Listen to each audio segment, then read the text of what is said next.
Okay, so my first question was a more general one about how you got into writing plays for schools, because obviously you are prolific and performed many I'm times. very old. Yeah. So how did you get into that niche that you've carved out for yourself? I wanted to be Ziggy Stardust. And so when I was at school as a 16-year-old, David Bowie had kind of become Ziggy Stardust when I was 13. And that inspired me to want to write songs. So I wrote loads of songs, sometimes lyrics, always the music. And none of the bands in my school were that interested in playing songs of mine, because they all wanted to do covers. But I discovered that if I put a little play around it, or rather got someone else to write a little play around these songs, I could put a musical on. And I discovered that as a sixth former, that I had a talent for getting people together and working together and directing, putting on a show, and then getting my songs performed. So that's what I did in my secondary school, Marlwood in Alveston near Bristol. And I put on 3 productions in my last sixth form, in my last year of sixth form. The first one had 8 people in, the second one had about 15, and the third one had about 50, I think. So it kind of grew. And then when I went to, and then I thought, because I failed my A-levels because I was doing all of this, but I managed to get into a teacher training college because you were allowed to then without A-levels. Wow. And I went to Goldsmiths and did a training course, and you have to select a subject. I'd never done drama at school, but I thought, well, this drama thing's quite fun, so I'll do that. I literally had done nothing but my stuff. And then went to uni to do that. And as a sideline, I wrote songs for a guy in Lewisham who ran a musical group who performed at the Lewisham Concert Hall, where Ziggy Stardust had performed. So that was all very exciting for me. And I learnt from him how to work with masses and masses of kids, and found his work incredible. And then I got my first teaching job and was still putting on musicals. At this point, I was still not writing scripts, and writing the songs and getting other people to write the script for me. But I kind of, at the point I became a drama teacher, I ran out of people to write scripts for me. So it was either, well, I'm not going to be able to do this, or to get my songs performed, I'm going to have to start doing this myself. So I started doing it myself. And also there, I came across a guy. This is quite a long answer. Is that okay? No, it's great. I'm just glad I'm not having to shorthand it. I came across a guy. I worked in a school in Milton Keynes, which was an amazing school that had 5 drama teachers, and I was the baby of the team. They had 2 super senior people, one of whom was a specialist in something called documentary theatre. And what he did was, given that it was Milton Keynes, they wanted to give Milton Keynes an identity. So they delved back into Milton Keynes' history and represented scenes from the past that were based on things that had happened at Wolverton Railway Works or whatever. And he wrote these amazing things. And the one I went to see was about a World War I soldier called Albert Brown, I think. The play was called Your Loving Brother Albert. And it was based on the letters of a guy from World War I who he'd sent these letters to his sister. And so all the words in the script were from these letters. And I went to watch it purely because one of the guys in my youth theatre who did musicals with me had the lead part. And it was amazing. And as I was watching, and I've got quite a flighty mind, so I'm hard to maintain my concentration. But I found I was kind of doing scene changes in my mind of watching Neil on stage, thinking, "Wow, aren't you brilliant?" Watching the play and the World War I situation, and then imagining this soldier in the trenches writing these letters and his sister receiving them. And then also, not many years later, the discovery of these letters in an attic in Milton Keynes, and whoever discovered them. And then the whole process of putting it and turning it into a play, and just thinking, this is so clever. Mm. And then after about 25 minutes, the play suddenly stopped because the guy was shot and it ended. And Wow. it was like, I wasn't expecting that. And I wanted it to go on, but it couldn't because it didn't. And it just made such an impact on me. And I thought these little musicals that I'm doing are, they're great. I'm having fun, but I could really get into this idea of using people's words, and where they're not designed to be in a play, it meant the staging was really interesting. And so I vowed when I left there, I didn't want to do it on his patch because I felt I would be kind of shamed into an insignificance. So I kept on doing my musicals, but had it up there. When I moved to Epping, I discovered a guy who lived close to me, who was the world's fastest blind runner, a guy called Graham Salmon, and he ran the 100 meters in 11.4 seconds. Wow. And he has no eyes at all. And so he lost his eyes when he was a baby. At 6 months, he lost the first one, and the second one he lost at 18 months. And a group of us interviewed all the people that had been with him in his lifetime. He amazingly gave us permission to do it. And we told his story and took it up to Edinburgh and won an award. And that's kind of how it began. Okay. And I just found that these stories, these real stories, really interest young people in school. And as a drama teacher, that was always one of my aims. And Graham Salmon is a story that I was using right to the end of my teaching career. I was a teacher for 35 or 6 years. And right until the last year, I was still using it. And I'm just working on a book about Graham now. So, you know, it's got that much fascination that it held my interest. Yeah. That's very interesting, and it's also sort of anticipated my next question, which was how you choose your subjects to write about. I mean, obviously you've now got the real life and the verbatim style that you enjoy, but I mean, how do you research and find your sort of next subject that you're going to come across or going to? It's always a problem. And it was always a problem, because when I was just a little teacher in Epping, people weren't coming to me saying, would you do this story? So it was literally a kind of by chance. So the one after Graham, I happened to have a girl in my class whose dad was undergoing, he was in Alcoholics Anonymous. And so through her, we started to do a play about alcoholism. And through that, we did a play which became unbelievably successful, which was a play about a girl who killed her sister in a drinking and driving accident. Right. Too Much Punch for Judy.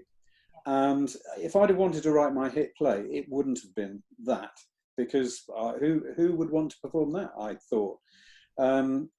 This length later, so that was written in 1986, it's now been performed over 6,000 times across the world. And I don't think there's any other play by a living playwright that's been performed that much. Why do you think it's so successful? Because so I sat down with Judy, the real person, and I sat her down with the policeman who broke the news to her about her sister, and they came up with the dialogue. I sat her down with her mum, who she'd never spoken to, and they checked through. So because I was kind of really, really persistent to get it right. And it annoys me in films of real life things where they say, we've had to change, I understand why they've had to change names, but we've had to change details of the narrative. So Bohemian Rhapsody is an example. They changed the order of release of some of the songs in Bohemian Rhapsody, and I lived through that era. Why? It didn't affect the narrative whatsoever. Why not stick to the truth? And there are other things, the thing about Dominic Cummings and how some quote that he came up with for Brexit emerged. Wasn't the true story in the Channel 4 film? Well, why not? The true story is even more interesting. And it has that credibility. And in the Breck play, there was a lovely moment where I wanted at the end Breck to talk to his mum. And obviously we can't do that. So I felt, well, the closest way of doing that is going to his sister. So I arranged with Lauren to talk with Carly by email, said to her what I was looking for, and the very end of the play was actually written by Carly. So that Breck's words, I can't get much closer than getting his sister to say it. Yeah. And it's a lovely little piece of writing that she did, and it's really poignant. And the fact, I don't know what people think when they watch it, because they won't know that that's how it was generated, but I guess that level of care is the answer, that I was obsessively keen to make sure it was accurate. Yeah. And then the other thing is making sure that it can be staged in a really interesting way. So the first performances are crucially important to hone it into a piece of, into a script that becomes theatrical. And you have to be really kind of good at doing that in order to, and the youngsters that I've always worked with have always put a lot of time into working on them. And with the Breck play, we had a school who I knew were very, very good, who would do a fantastic job, and they did. Yeah. So also, when you're creating these, I mean, you mentioned it's got to be able to be staged in an interesting way, but presumably because you're writing first and foremost for schools, you've got to take into account the fact that they might not have a giant budget to put on this sort of extraordinary set. I never did have any budget, so always. So with Race to Be Seen, going back to the Graham Salmon play, we had people playing things. So we had people playing tables, we had people playing hospitals. So and that was really good because it forced us to be creative. And we used white sticks to create corridors. So we had one white stick here and another white stick there making the corridor in the hospital, and then the stick would move and it would become something else, and it became his bicycle. But there's also no, because it's not dialogue based, where there's kind of one or two different ways you could do it. Because it's narrative, you're also having to be very creative in developing. There's no obvious way to stage it. You have to think about it. And teachers like that because they get their kids to devise stuff. So that goes down really well with drama teachers. And the nice device I was really proud of in Game Over was where Lauren said to me at one point, I felt like I was divided into 6 or something.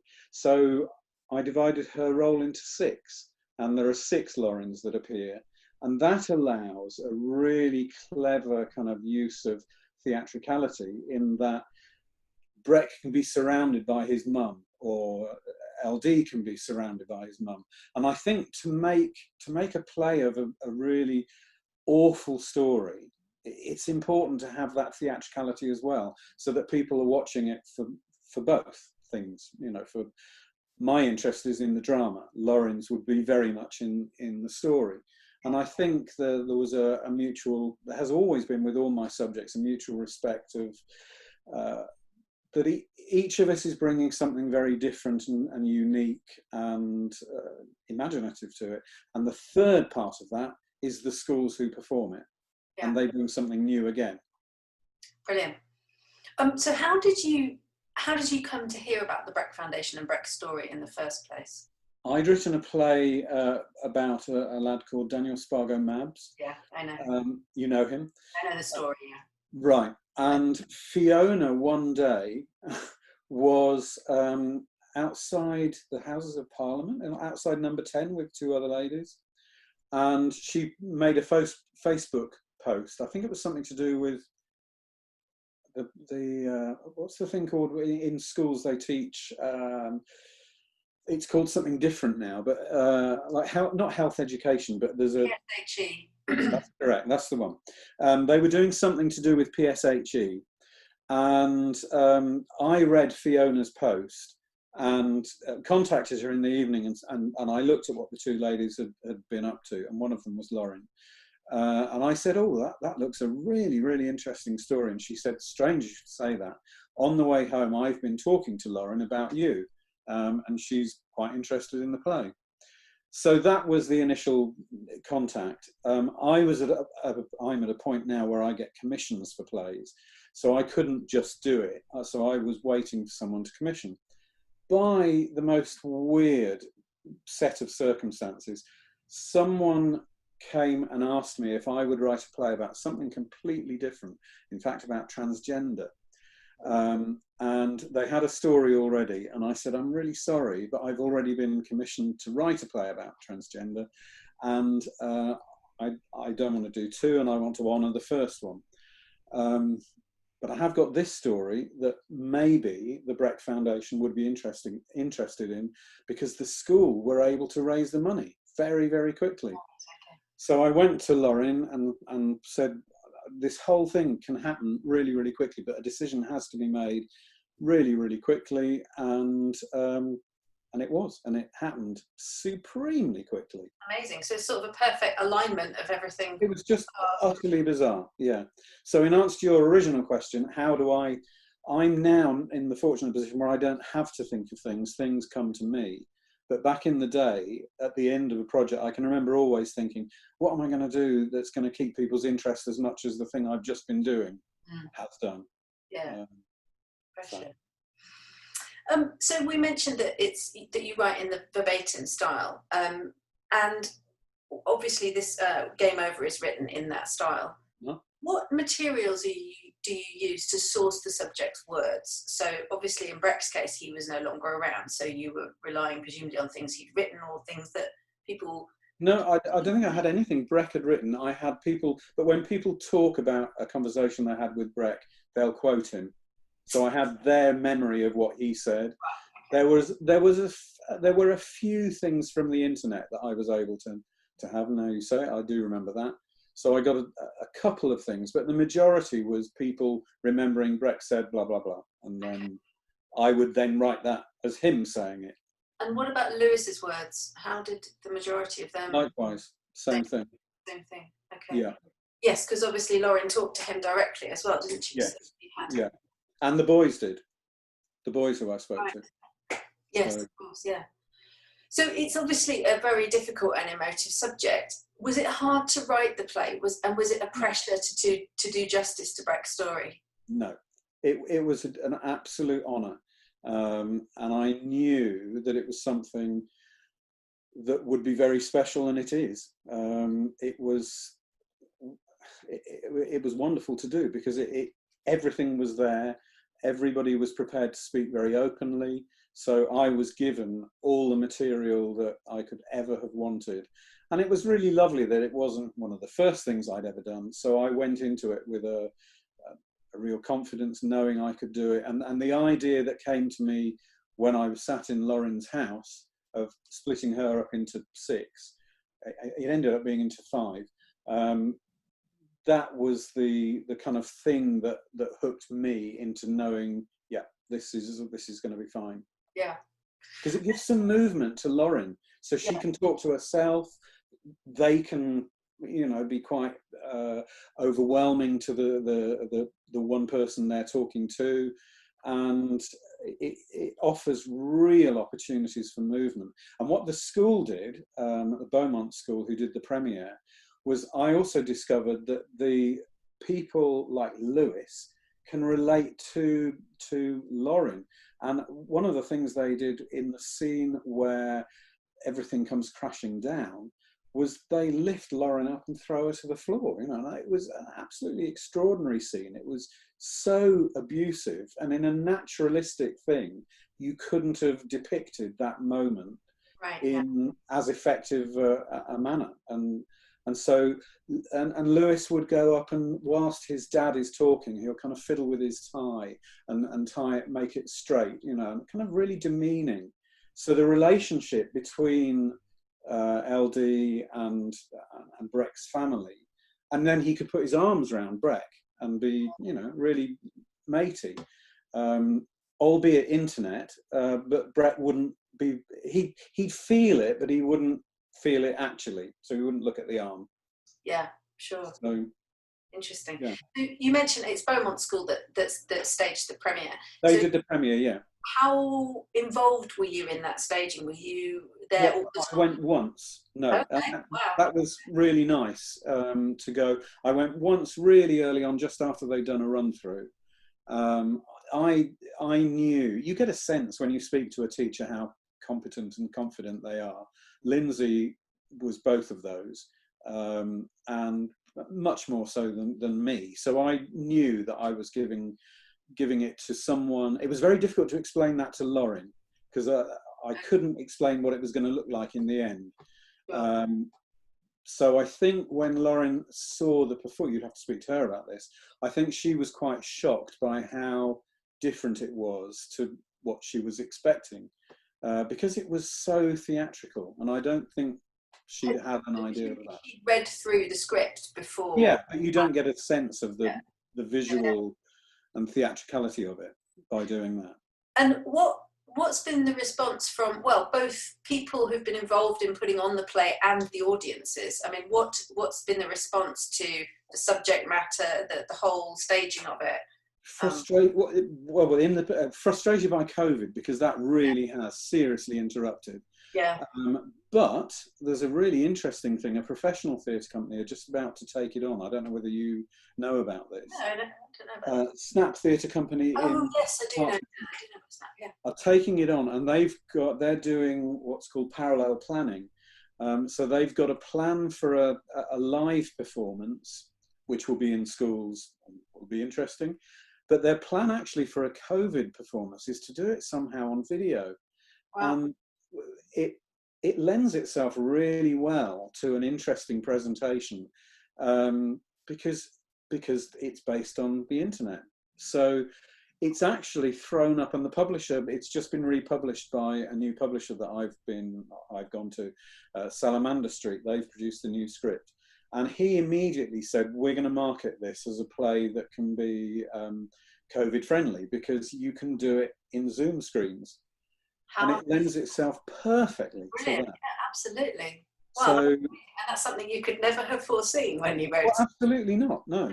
So that's really, really exciting to, and I haven't seen that happen yet. The Snap production is due to come out in April, and it's only just gone on sale as a Salamander Street book. So, I wait and see. But it's fascinating that it's inspired that kind of response. So it will survive COVID.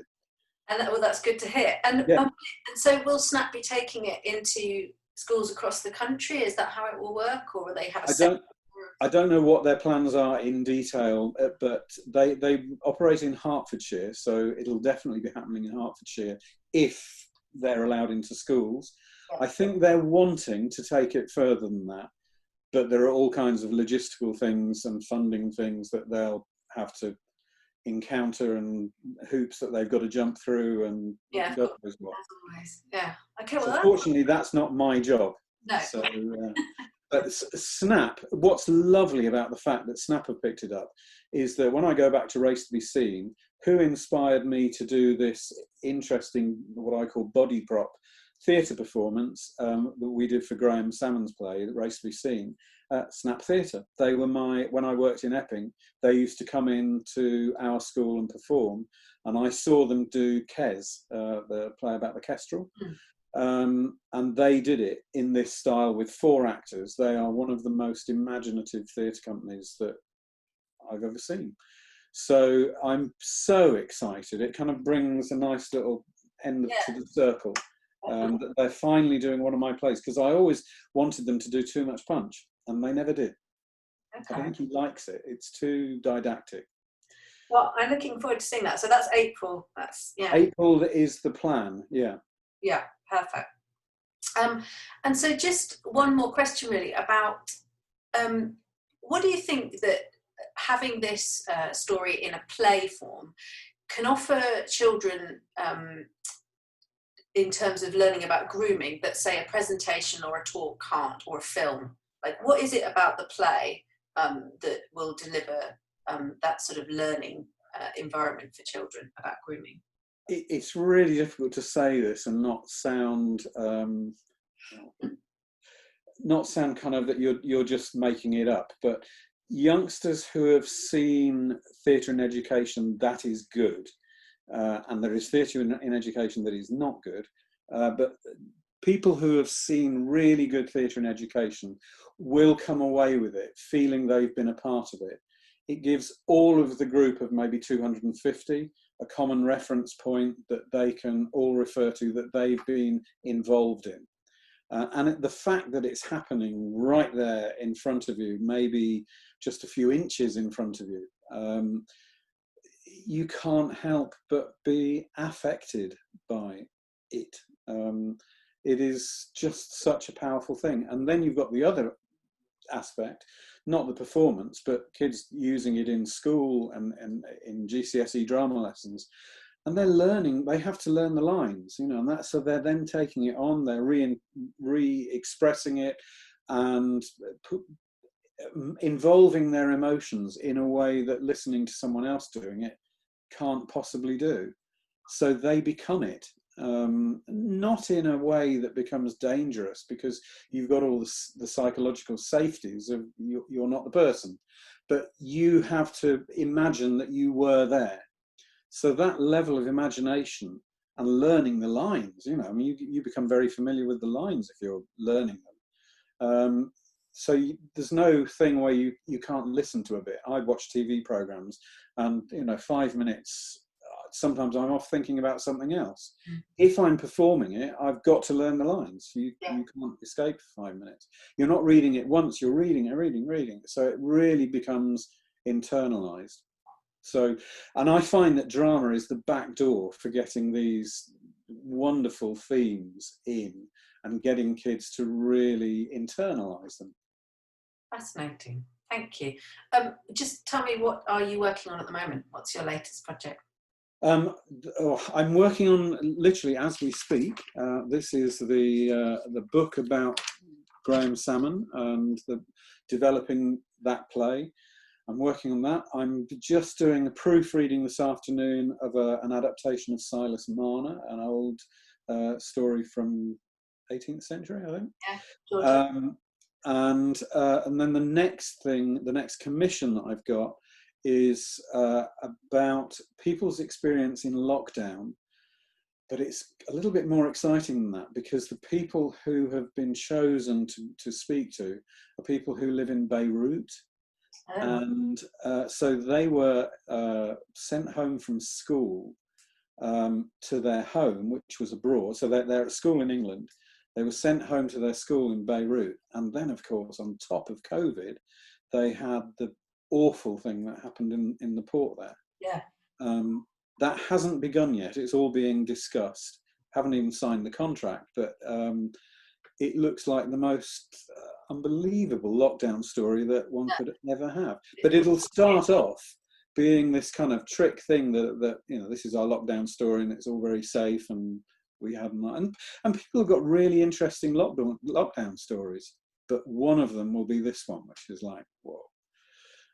Amazing. Well, I wish you all the best of luck with that. Thank you. And the other really interesting thing about that is they're doing it with a school in Qatar and a school in London, and they're going to have video links and stuff. So there's some, you know, it's really very, very exciting.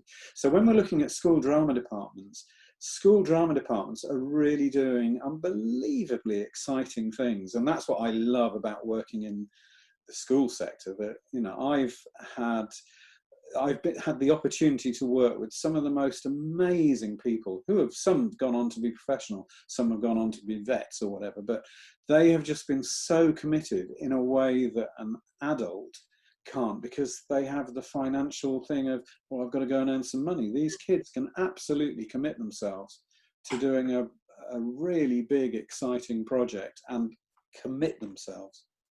Brilliant.